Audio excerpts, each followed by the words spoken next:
Elaine Massacre, one of the deadliest racial conflicts in U.S. history, took place in Elaine, Arkansas in late September and early October 1919.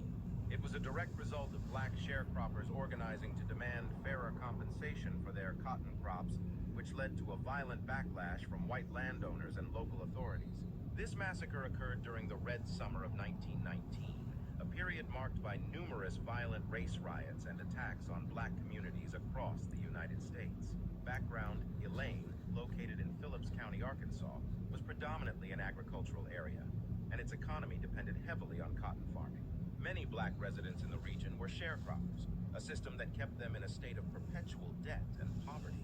White landowners controlled the terms of these agreements, often exploiting black farmers by manipulating the amount they were owed or the prices of their crops. Sharecroppers had very little recourse to challenge these practices, and the legal system offered them no protection. In response to this economic oppression, black sharecroppers in Elaine began organizing under the Progressive Farmers and Household Union of America, PFGUA, a labor organization dedicated to improving the economic conditions of black workers. The union sought to negotiate better terms for black farmers, ensuring they received a fair share of their crops' profit. This was a bold and dangerous move in the South, where any attempt by black people to organize or resist white economic control was seen as a direct threat to white supremacy. The spark. On the evening of September 30th, 1919, a meeting of black sharecroppers and union members was held in a church near Elaine to discuss strategies for securing fairer compensation for their crops. Armed white men, including local law enforcement officers and vigilantes, surrounded the church and fired shots, claiming they were trying to break up a supposed insurrection. The black attendees, fearing for their lives, returned fire in self-defense, killing a white officer. This incident sparked the violence that followed. The massacre.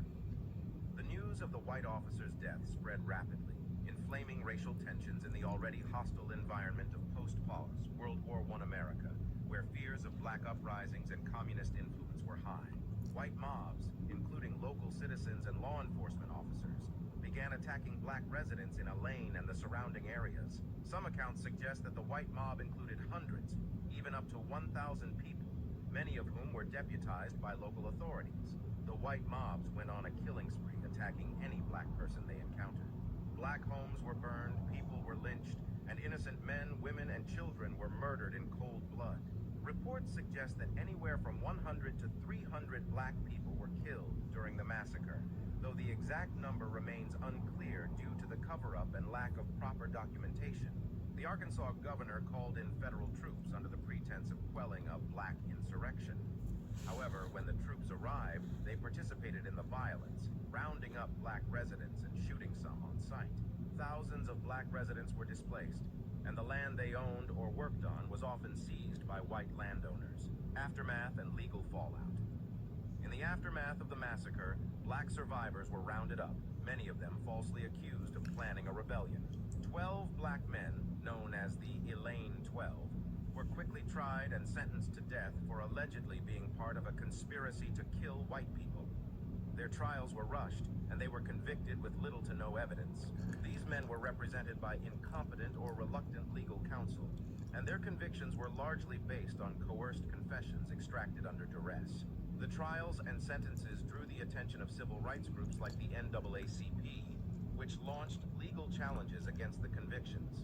The case eventually made its way to the U.S. Supreme Court in 1923 in the case *Moore v. Dempsey*. The court ruled in favor of the defendants, declaring that the trials had been influenced by mob violence and that the defendants had been denied due process. This was a significant legal victory, but it did little to bring justice to the hundreds of black people killed during the massacre. Legacy: the Elaine Massacre, like many other acts of mass violence against black communities in the United States, was largely erased from history. For decades, the massacre was barely mentioned in textbooks or public discourse, and the story was deliberately downplayed or distorted in official records.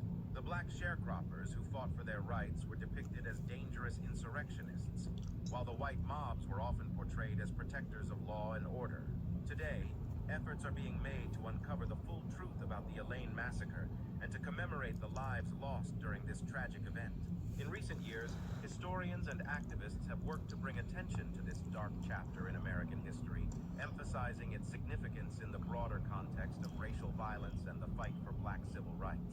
The massacre remains a poignant reminder of the violent resistance that met even the most basic attempts by black Americans to claim their rights and dignity in the face of oppression. Please like, share, and comment on this video.